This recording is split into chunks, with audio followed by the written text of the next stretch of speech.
হ্যাঁ, আমি বাংলাদেশি ভাইদের বলছি, আপনাদের চিকিৎসার দরকার হলে আপনারা ভারতে আসবেন না, নাহিদের কাছে চলে যাবেন, আসিফের কাছে চলে যাবেন, আজ নজরুল স্যার ওনার কাছে চলে যাবেন ট্রিটমেন্ট নেওয়ার জন্য।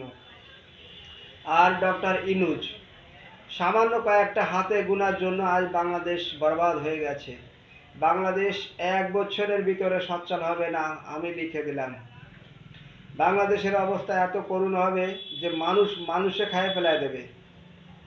আজ পাকিস্তানের অবস্থা যেরকম বাংলাদেশের অবস্থা একই রকম হবে।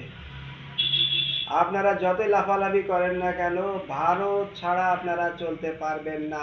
আজ ট্রিটমেন্টের জন্যই তো আপনাদের ভারতে আসলেও ভারত ট্রিটমেন্ট আপনাদের করবে না, সেটাই ভারতবর্ষ থেকে বলে দিয়েছে। তো আপনাদের ট্রিটমেন্টের দরকার হলে নদীর কাছে চলে যাবেন, নাহিদের কাছে চলে যাবেন, ওরাই আপনাদের ট্রিটমেন্ট করে দেবে। বাংলাদেশের মানুষের যাদের পয়সা কম আছে তারাই সাধারণত ভারতে ট্রিটমেন্ট হতে আসে, ভালো চিকিৎসা পাওয়া যায় ভারতবর্ষে অল্প টাকার ভিতরে। আজ বাংলাদেশের মানুষ এ থেকেও বঞ্চিত হলো, এর থেকে বড় লজ্জাদায়ক কথা আর হতে পারে না।